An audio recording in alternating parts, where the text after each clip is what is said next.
Hello, you guys, and happy Monday. It is a little after 12 p.m. Central Standard Time. I'm Tricia Turner. It's time to rise and thrive.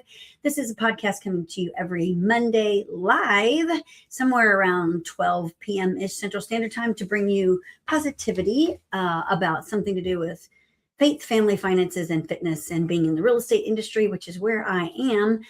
I try to bring something positive about that because, the real estate market's been a little bit challenging for the last 3 or so years. And ever since COVID, I was saying this on our Rise and Thrive community this morning. COVID, if you guys weren't in real estate when COVID hit, what was that, 6 years ago now? The market forever changed. And when COVID hit, we were blindsided. And I remember because being in the real estate market, working with sellers, which is what I primarily do. And I started working primarily with sellers in 2018, I would say. I have a heavy pulse. I'm obsessed with the market. So January, the year that COVID broke out, January, we were already starting to see indicators of a really good selling season, at least here in Houston, Texas, where I am in my market. And then, of course, COVID came. And it paused everything, right? Everyone was in fear, everything, the world shut down. You couldn't go out. Everyone was in masks and all that stuff. And then from there, the real estate was deemed essential. And then once real estate was deemed essential, we could go back into houses, go on appointments, and we could continue working. And things escalated from there. Housing market took off, housing appreciation took off. And ever since then, we have not seen a real estate market that's been normal. And then, so put that into a timeline. So that was 2020 when COVID started. And then when you look at housing appreciation, when a normal market like the Houston, Texas market experiences normally 3% year over year appreciation, we went from 3% to 11 and 13% appreciation. And as a nation, there were some markets that experienced an uptick of 37% housing appreciation, which is insane. So when I pull stats, I'm like, what does this look like? And when we look at what is the market doing, there's some markets that are doing really, really well still right now, 6 years later. There's some markets that are not. And when you look at overall as the nation on a whole, June of 2022, when interest rates started climbing and the market started shifting, a lot of us have been in a market where it became gridlocked. You have buyers refusing to buy because interest rates are too high, sellers refusing to sell because they're not going to give up their 2.6% interest rate and go into a 7.61. Why would they? And the stats that when you look at the last 5-6 years of the COVID market are alarming a little bit. And so you wonder, how did we get to where we are today? How did we get there and how did we correct itself? Because that's what's happening right now is even though the market is trying to improve, the real estate market's trying to improve. And in some areas it's doing really well. Some areas not so much. And, we have this conflict going on in Iran right now where people, when there's confusion, the confused mind just says no. When there's fear, people stop. They become paralyzed. They're like, oh, let's wait and see what's going to happen. And so a lot of that's going on right now. And when you look at statistics, I'm going to give you a couple of statistics real fast. Then we're going to see what Amy and Paul have to say. Check this out. So in 2019, as a average national whole, I'm going to give you all stats. So not listing agents, real estate agents and people, write these down. 2019, the median home price was $272,000 as a nation. Okay. 2026, the median price is $418,000. And look at that timeline from 2019, 272, 2026, 418,000. Okay. Here's another thing. Remote working during that time went from 6% before COVID. So remote working is people that work from home or can work from anywhere. They don't go to an office. Then it went to 18%. Okay. Because you're wondering, how did we get here? During that, when I tell you that interest rates they doubled in a 12-month period, the Federal Reserve did 11 rate hikes in 16 months, 11, which is unheard of. We've never seen that many rate hikes in that short of amount of time. Right now, currently, 51% of all outstanding mortgages have interest rates below 4%. Think about that if you're in real estate. 51% of outstanding mortgages are below 4%, and 20% of those are under 3%. So you wonder, like, how did we get here? Here's one final stat I'm going to give you to wonder, like, for you listing agents that are having to deal, because I am in the trenches with y'all. We are taking listing appointments every single day.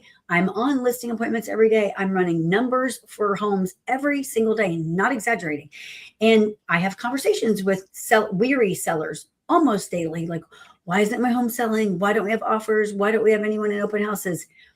Here's the stat for today. To comfortably purchase a median priced home today, the average American must earn approximately $106,000 per year. The actual average income in a median household is $83,700. There's a gap there. So when people are like, why is my house not selling? Why is no one coming? People are like in situations right now. So what do you do? How do you get out of that? Like, and it showed in the report that Texas and Florida have been leading the nation in home values that are falling. Texas home values there's still areas that they're falling, and Florida. Now, Florida is starting to rebound already. They have lower inventory than they just had a few months ago, but it's all relative. So when Florida reports that they have lower inventory, like their inventory is shrinking, that's a good thing. That means people are buying, but it also means people aren't selling. Like, you're not seeing new listings coming onto the market. So it's April, y'all. It's like the third week of April now. We should have listings coming on like crazy. We do, thankfully, because we're wildly blessed. But there's a lot of people that don't.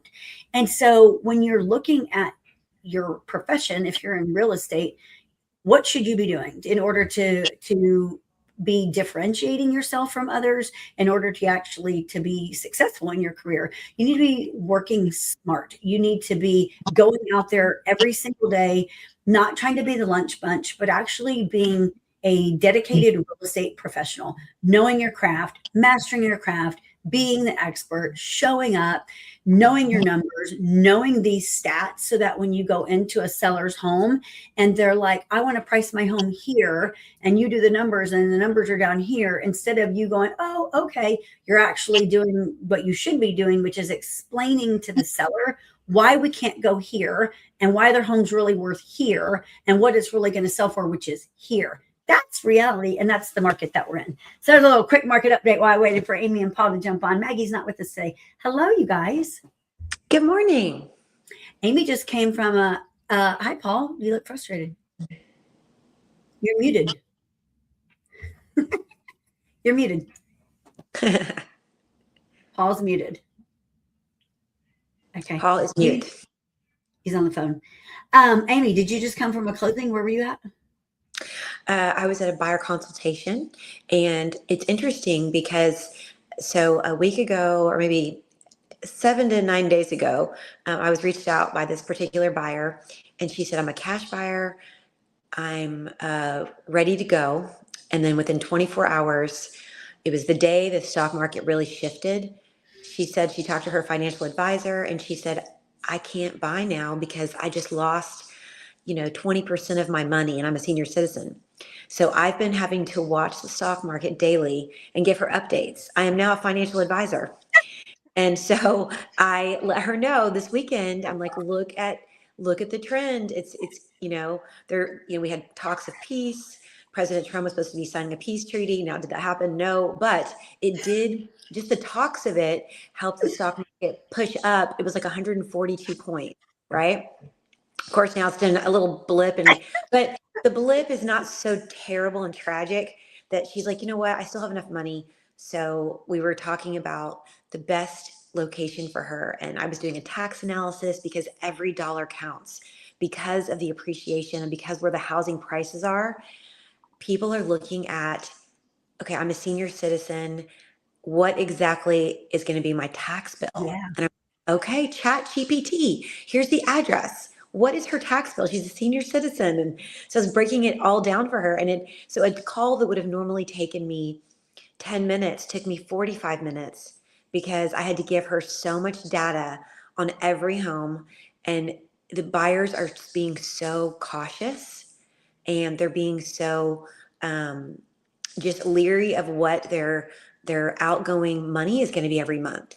So it's the buyers are definitely needing more attention. She is a senior citizen, so I had to stay really calm, level-headed. It was a conversation. So the good news is we have a buyer appointment today at 2:30, and the agent called me and she was like, "Amy, we're motivated." So I'm like, okay, they're motivated. I got 2 phone calls off this. This is really good.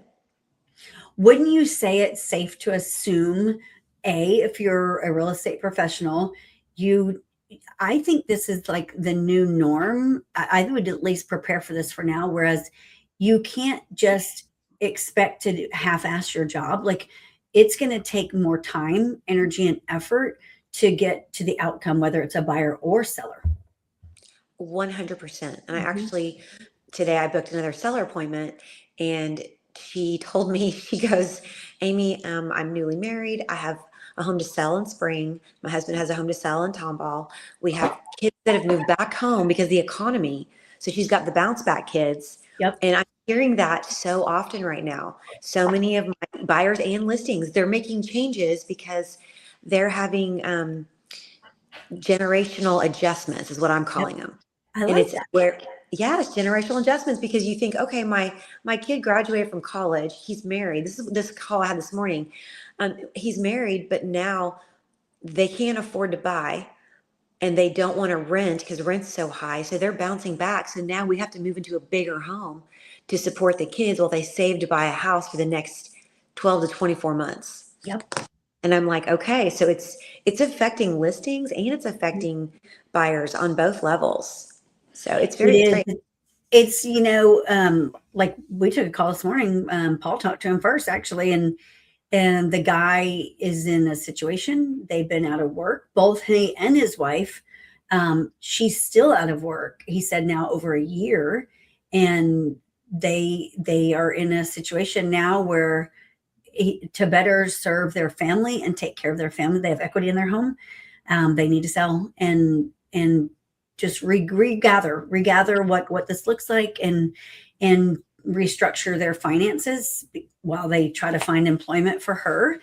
And I told him, I sat there and while I was on the call with him, I was pulling up his house and having a real conversation, like, where are you? Like, all this stuff. What are you hoping your home will sell for? The stuff that we always do. Thankfully, he's in a situation where he bought long enough ago where he does have equity in his home. He's not upside down. But we have people, like, there was one of the agents that came to Top Agent Playbook last week, where she's asked me to look at a couple of her listings over the weekend. And I looked at one this morning, and her seller bought in 2023. And in essence, their home, maybe, I looked at the numbers, maybe can sell for the same thing that they bought it in 2023. But quite honestly, I don't think so. I think it's right underneath that. But then you still have the costs associated with selling your home. So you're not going to get what you paid for it. Well, you're up again. I will say, big thing to every seller that's out there that's potentially watching this right now. I want y'all to know that y'all are not alone. There's a lot going on in the world right now, and there's a lot of your neighbors that are potentially going through financial hardships due to the economy and everything that's happening in the world. If you did buy at a time to where you're positive equity, and that is your way out or your option right now, or something that you're entertaining, I would 100% recommend you give us a holler to see if we can actually help you make a step in the positive direction. Don't get down and out thinking that you have no options left, because you do. And don't let these banks, or there's a name that comes up every time that we talk to a seller that is trying to find a way out. That same name comes up all the time, and it's a Mr. somebody. If Mr. is telling you that you're out of luck, this is it, you're just going to either take all these fees, or they're going to foreclose on your house, talk to a real estate professional, Tricia Turner, Amy Lampman, somebody in your area that specializes in getting homes sold for 18% more than your average agent. Just give us a holler, and let's see if we can help you. Amy, have you had conversations like that with some of your sellers? Are you dealing with that? Absolutely. I mean, absolutely. I had one just about a month ago, and he was like, I got to get out. And you know what? I need to go to Florida. I want to retire. I'm willing to lose. And, and I'm going to be upside down. And I was like, how much are you willing to lose? And he literally was like, I will lose up to $30,000. And so it's incredible that people are willing to walk away. But You know what I think is happening? I talked to an elderly couple that's clients of ours. I talked to them Saturday, and I don't think it's happening right now, but I think prior to this market that we're kind of experiencing right now, I think a lot of people bought, and they buy an emotion and they buy impulsively, and no one sits down, and it does seem to happen to older people. No one sits down with them and does like a side by side, like, here's where your expenses are today. And if you do this, if you say yes to this choice that you're about to make, this is what it could do to your expenses. Because these people that I talked to Saturday, they bought a home without consulting me. They bought it on an emotion. They stumbled across it. They were already in a home, and we had talked about selling their home, but it wasn't on the market yet. It wasn't anything. And I had told them before, don't go buy anything without us like having your house under contract. Like there's a certain way to do these things, especially in a market where you may take for a while for your home to sell or may not sell at all. I'll But pause you right they there. didn't real quick. listen. What? Tricia, what is your advice to give to a potential buyer that walks into a new construction office and then the representative tells them that I'm going to give you an amazing deal as long as you don't use a real estate agent? What would you advise that buyer? You never make decisions without your agent. It's like going to court without an attorney. You don't do these things ever. Paul, you simply ask yourself, who does that person represent? Because they're a fiduciary to the builder. The builder is a fiduciary to themselves. Yeah. So who represents you? You never go into somewhere without representation. Yes. No. But these little sellers of ours, now that they're in it and their home hasn't sold, they're looking at the numbers, and she was almost like in tears Saturday. And she said, I don't know. She said, we were up till 2 a.m. last night thinking and talking about it. She said, I don't know what we were thinking. She said, we have like this 2.8 mortgage rate, and our payment on our current house that didn't sell yet is this. She said, and our new house that I don't love is this. And she said, it really doesn't make sense. Like, what were we thinking? And I said, like, perhaps you need to move back into that house that hasn't sold yet. Maybe that makes more financial sense, And I think people have to, it's kind of like going and looking at that pair of shoes, and you're like, I really want those shoes. Those are so freaking cool. But is that a smart decision for me to do right now? My 9-year-old gave me the best financial advice in the world, and she learned it at school. She said, needs and wants, Daddy. Yeah. Needs and wants. Do you need it or do you want it? Amy, you are Amy's in build mode, y'all. Well, we're all just building different things. Amy's building luxury houses. How, since this conflict in Iran seemed like it was settling down a little bit, did you see an uptick in activity over the weekend? I did see an uptick in activity. So we were at the new build on Sunday. Well, we were there Saturday, but also we did a really big party to launch my brand new $2 million build.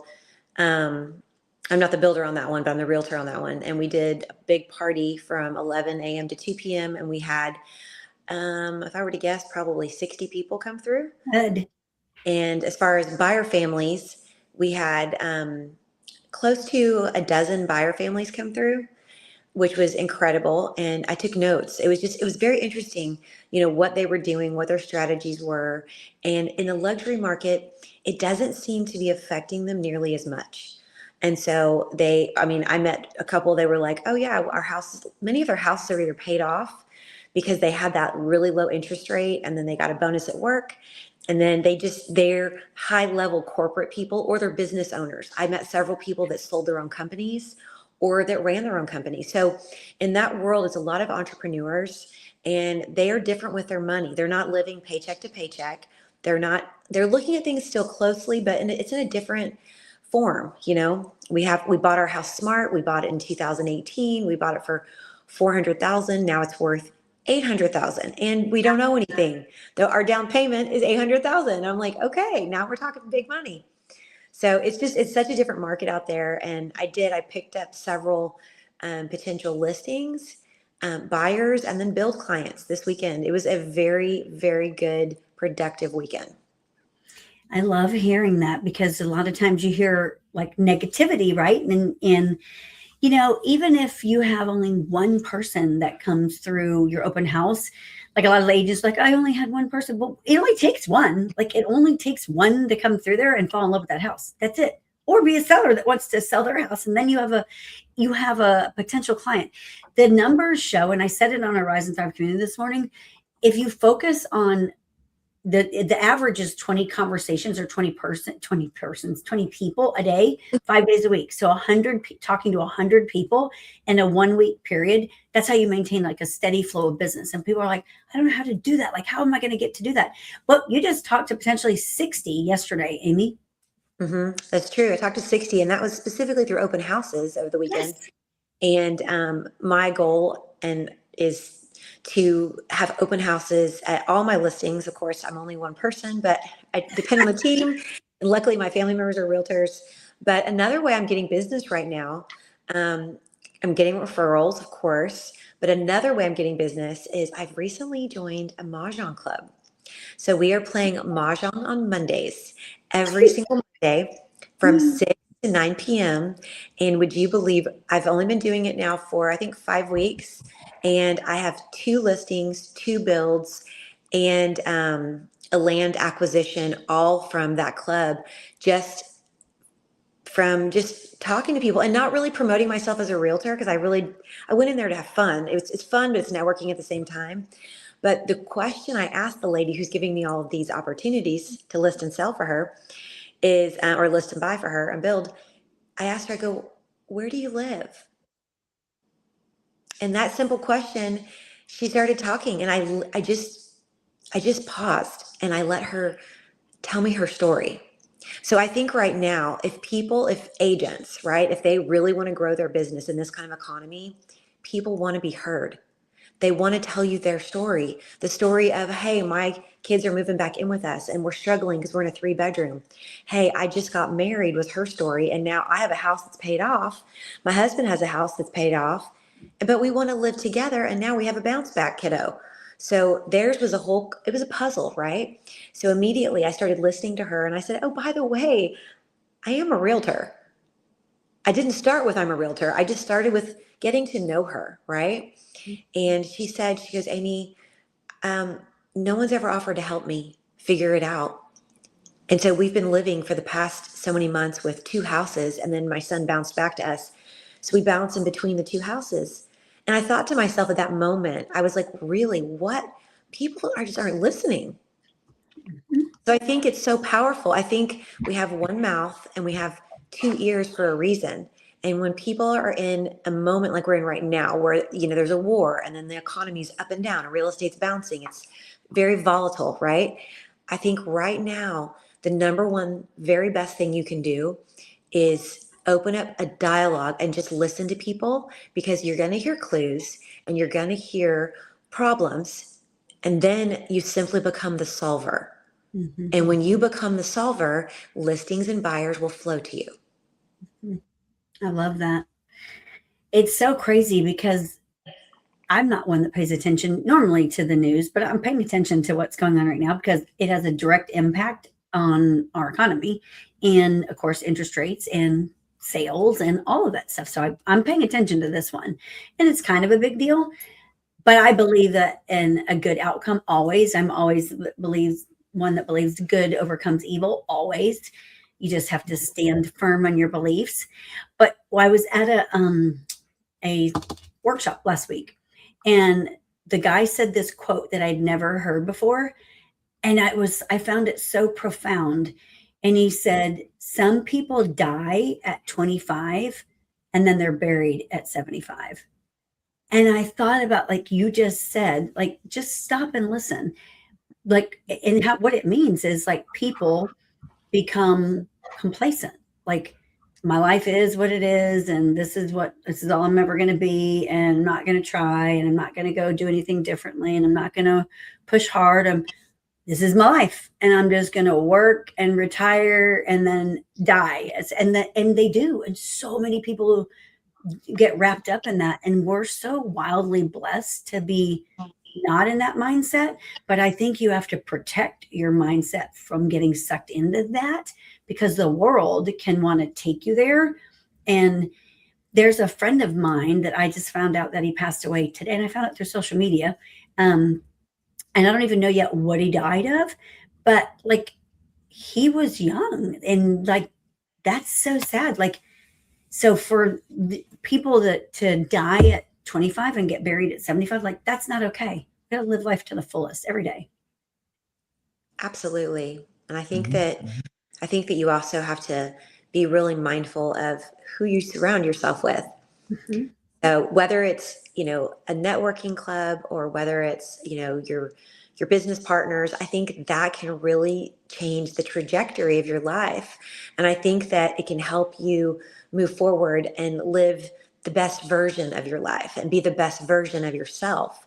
I think it's incredibly powerful. Like, your mind is so powerful, and people, um, in a world that we're living in, I think people are very easily, they just throw up their hands and they kind of just give up.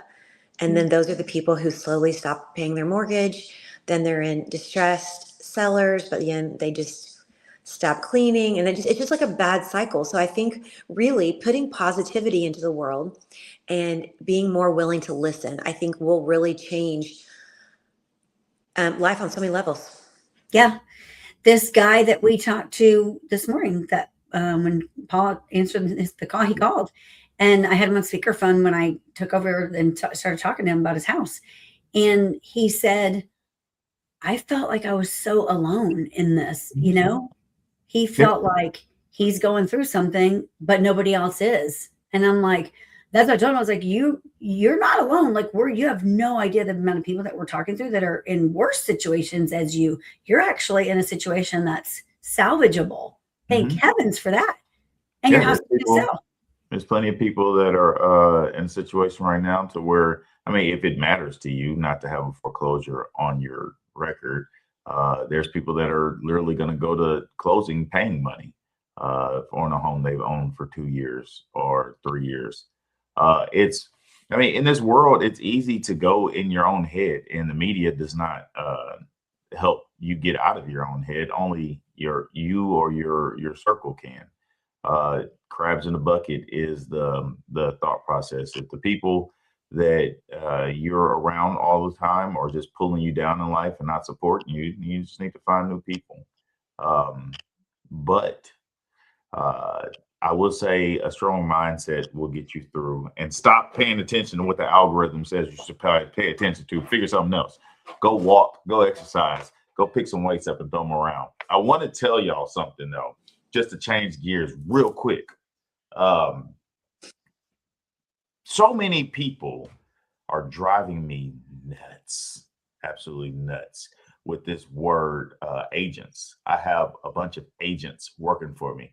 I got a bunch of agents, and nobody knows what any of that means. I want y'all to understand something. If anybody's paying attention, ChatGPT, right? ChatGPT is the brain, right? The brain can recommend things for you. You can ask it questions, and it can recommend X, Y, and Z that you do. Everybody understands this? Yes. All right, norths and souths on y'all too. Everybody understands that that is the brain. What it cannot do is do, right? It cannot do. Yes, it can. So if you have ChatGPT, you have a subscription to ChatGPT, there is a browser that is called Atlas. If y'all go to openai.com, you can download the browser known as Atlas. There is a feature in there that says agent. If you click agent, you will see your ChatGPT take over your screen. If you have your CRM up and you're wanting it to do certain things for you, you can tell it to do that, and your agent will get in your CRM and organize things, respond to people, do all that, right?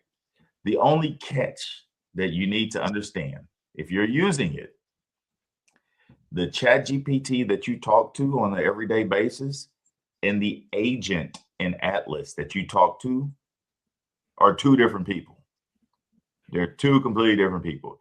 Just because you told your whole conversation, everything that you want to do, you need to tell that exactly to your agent, because you have your brain and your brain is designed to tell the hands what to do. You literally just need to tell the hand what it needs to do, and they'll do everything for you. If you have any questions on that, we will be having our, what is it called, Tricia? Rise and Thrive? Thrive You Week? know what? I'll Thrive go. Week. I can go. Well, I was going to say Thrive Week, or I was going to say the limited listings. There's so many things that we do. So I for sure will go over in limited listings when we're focused on it. But if you want to know more about that, just DM me. Don't go paying for something else. Stop. Amy, have you used it yet? What, the one he's talking about? Yeah. No. So you can only use it, well, currently, if you have a Mac computer, you can download the browser Atlas. If you have a Mac computer, you can download the browser Atlas, and you can literally tell it what to do, and it will do everything for you. If you don't know, if you're trying to figure out how to set up your content calendar, if you're trying to figure out whatever you want to do, your CRM, it doesn't matter. What if you were like, go into my email and delete every email that I haven't looked at in the last 90 days? You don't need Atlas to do that. As a matter of fact, you don't want Atlas to do that. You can go into your chat GPT. If you go into your settings and you connect your apps, if your Gmail is connected to it, you can literally, real estate agent, if you have listings, real estate agent, you can go into your chat GPT. If it's connected to your Gmail, you can say, find every email that I have that has anything to do with an offer. Find any potential buyers in my email that I forgot to follow up with. It will take a long time, but it will go search through your entire email to find anything that has anything to do with that. And it'll put links in front of you of access to those different emails. Have you tried that yet, Amy? No. I'm afraid to let things take over my email. Once again, there's nothing wrong with that. There's nothing wrong with that. It is your level of risk that you're willing to accept. Your level of risk. All right. Now, I think the same way, Amy. Well, I had a virus one time take over my computer, and it looked like a giant red snake, and it literally spiraled out of control. And then my computer went, bah. And then I was like, okay, my computer just died. I don't know even how it died. Something was living in my computer, and I literally had to go buy a brand new computer. And so John's like, I don't know what you downloaded. So now I'm like, I don't let anything take over my computer. No, I take over my computer, barely. So here's what it is. But I do use ChatGPT. That's a huge thing. That's a huge topic.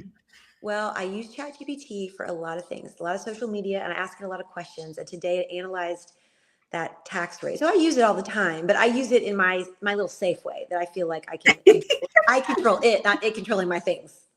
Mm-hmm. Yes, 100%. That is a huge thing that's important for the future. Cybersecurity is hands down probably the most important thing that you can do. With the war going on, do y'all pay attention to what they're saying? No. On the news about the war? No, John gives me the daily updates, and I only update me if it's going to impact real estate. If it's not impacting real estate, I don't care who's fighting who and who cut off someone's boat, and I don't care. Don't, in the words of Mandatory Fun Day, don't touch the boats. But I will say that the biggest thing that's happening is cybersecurity. There's cybersecurity attacks. Like war is being fought in the cyber realm, right? Drones and hacking. All right. So what that means to you guys is if you're looking up things, if you're trying to, if you're clicking on random links in places, be careful. Be very careful. If it's a random link, if you don't know the person that sent that to you, be careful. And the best thing that I can tell y'all is ChatGPT has created a new model that is actually focused on cybersecurity. So if you haven't received my link guard, holler at me about how to get the link guard. If there's ever a link that you don't know if you can trust, you can drop it in that ChatGPT little prompt that I made, and it will tell you if it's safe or not. There's certain things called the Wayback Machine. If you guys know anything about the Wayback Machine, holler at me. But that's how you can check to see if something's legit. Y'all be careful. Malware can mal your wear underwear. All right. So be careful in the links that you click on. Yes, sir. I think it's April, whatever it is, 21st, I think today, 20th, April 20th today.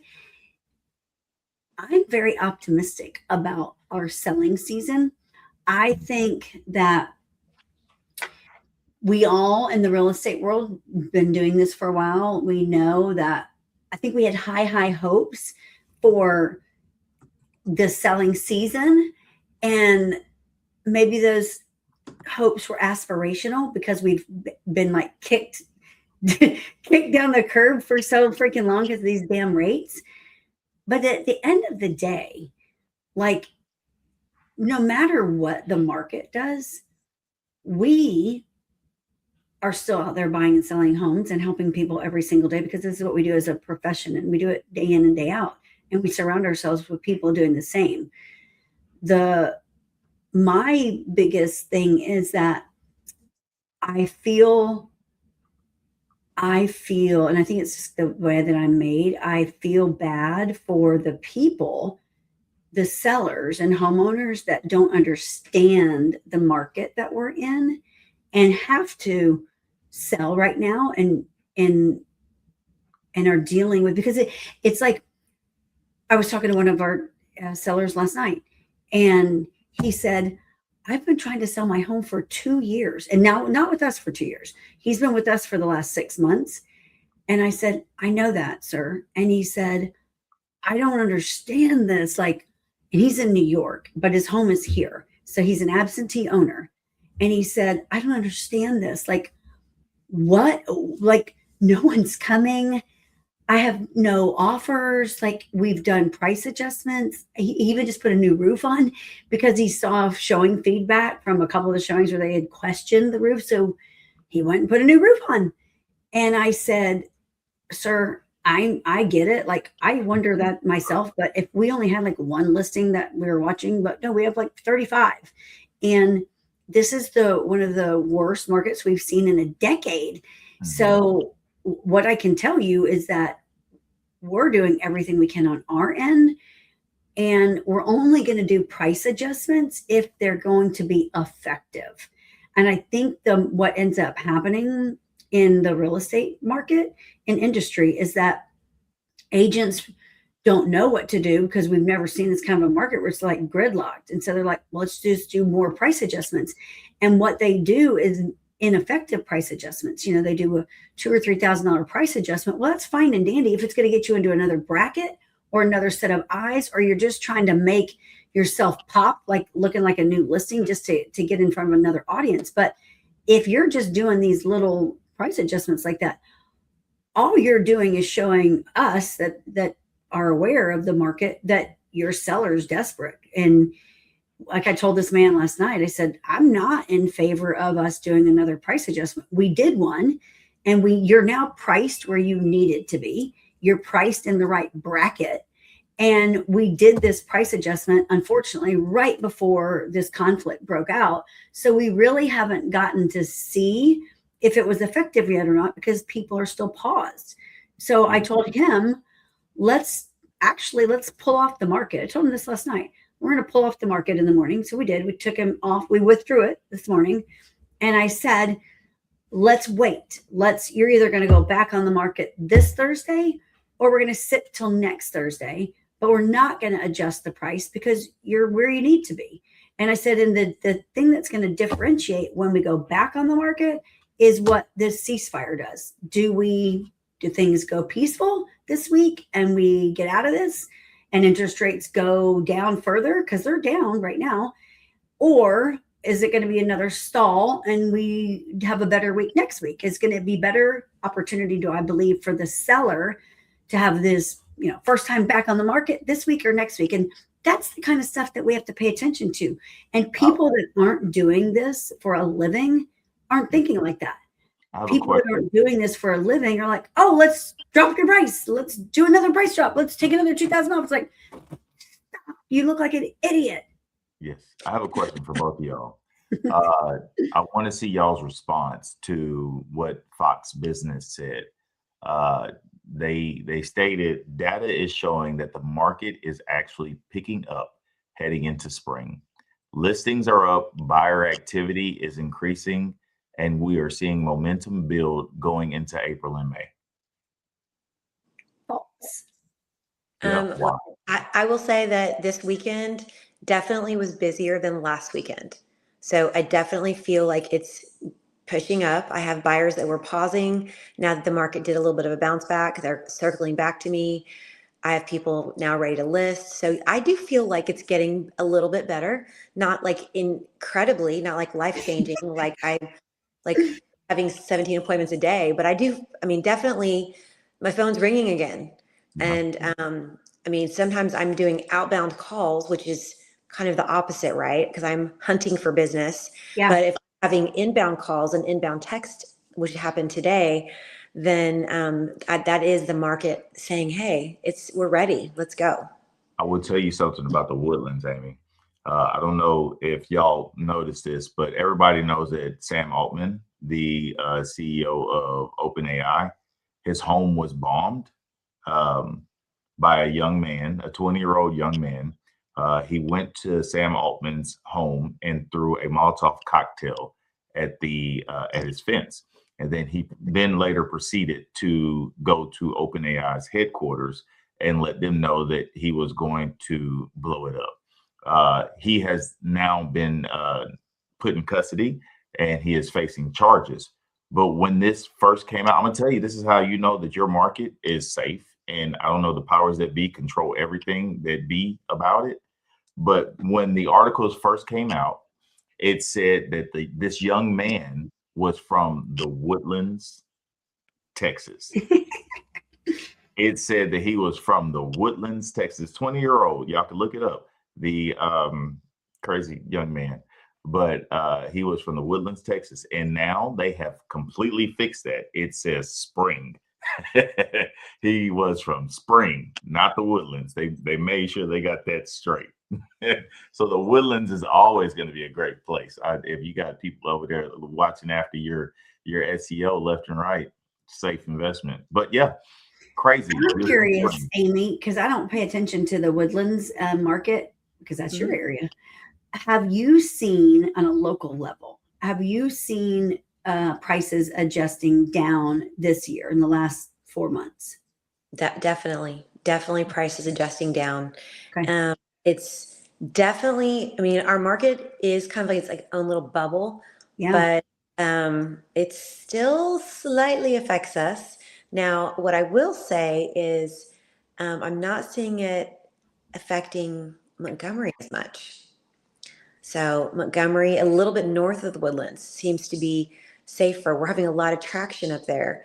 It's interesting because we've been running open houses in the Woodlands simultaneously when I run them in Montgomery, and people want to move to the country. They do. People literally are like, I want to get away from the crazies, and they want to get away from all the madness of all the negativity. And they're like, the country, look at all these trees, there's deer, and they're just dreaming of like Snow White era, you just go outside and all the wildlife and it's peaceful. I'm hearing a lot of people say, I want the peaceful life.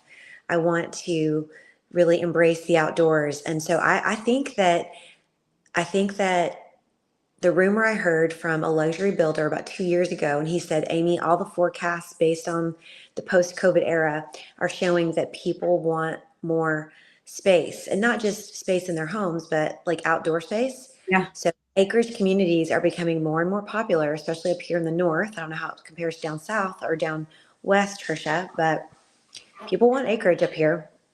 It's a I listened to a common. housing report this yesterday morning, and Magnolia was listed as one of the hottest up and comers.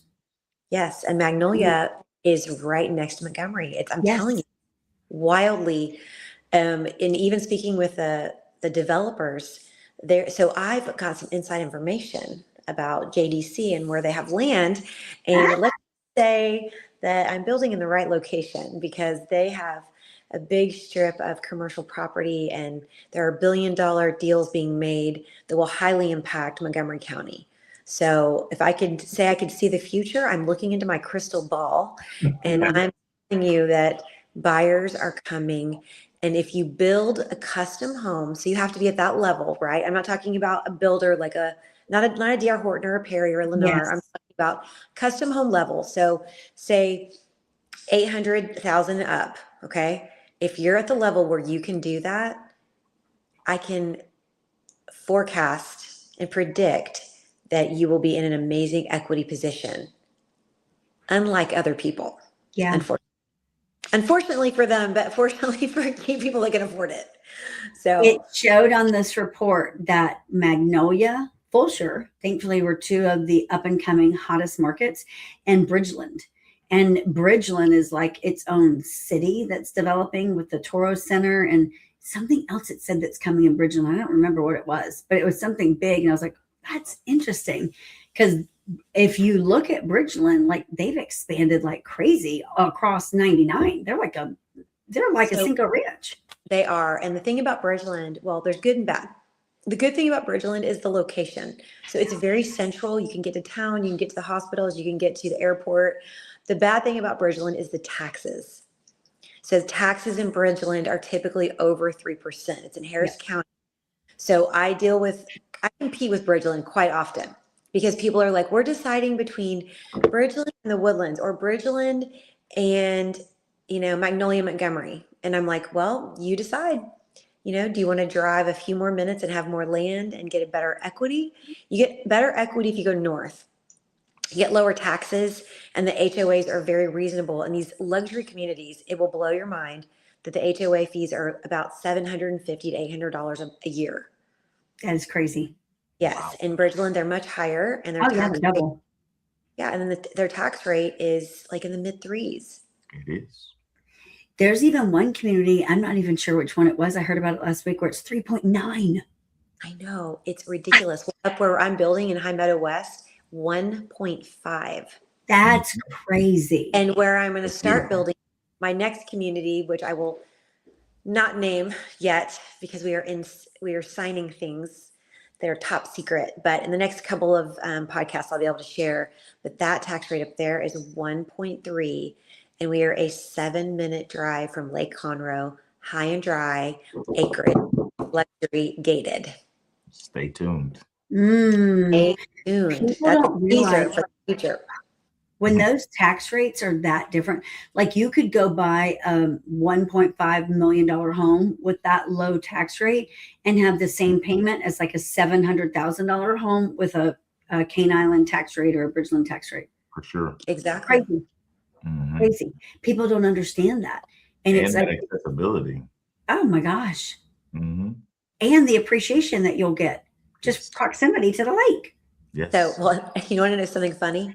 So my daughter has a internship down in Houston, and she goes, Mom, that High Meadow West place that you're building at, it's so much further from town. And so I mapped it out. I mapped it out to where she's trying to decide, where she's going to be living. And we're potentially thinking of moving over there. So she mapped it out. And do you know that if you drive down I-45, because of the impact and the, I'm trying to think of the word, the density, okay? It is such a dense area, I-45. And if you go if you flip to your west and go up 249, right, up on the Aggie Freeway, up towards where the communities I'm building, you can live 10 minutes further north. So you're further from town, but get there within 1 minute of each other because That's it's true. so less dense.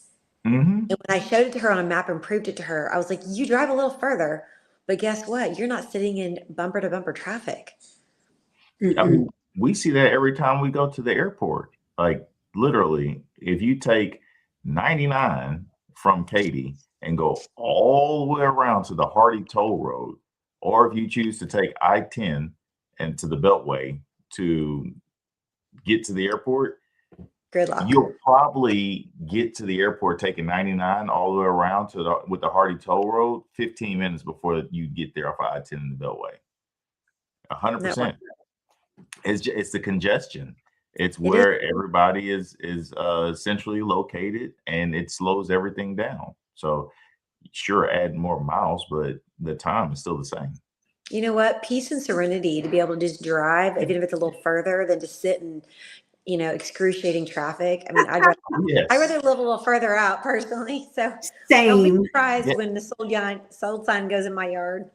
I mean, and on top of that, if we're moving in the direction that the world is allegedly moving with artificial intelligence, I mean, do you want to be in a heavily populated area where it's a concrete jungle, or do you want some scenery out here? I honestly want some scenery if there's no more jobs for me to do. I want peace. So Peace is a great thing.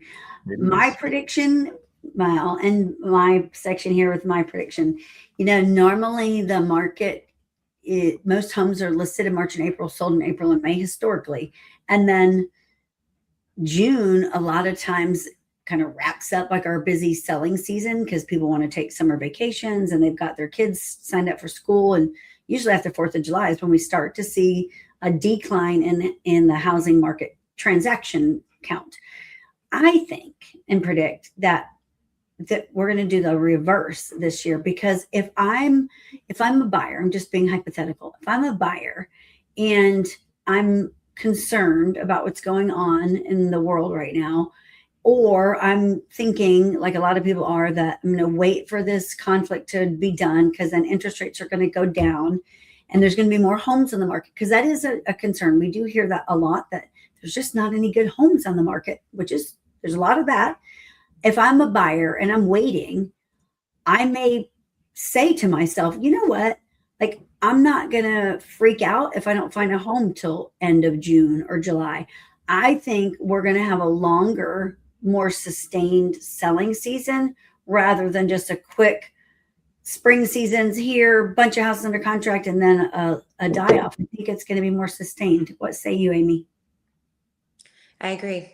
I think it's going to be slow and steady. I think people are going to be watching the market, but I think it's going to be week to week, in my opinion. I think we're going to have a busy week and then a slow week and then a busy week, slow week. That's it's like we're doing the tango. I feel like we're dancing.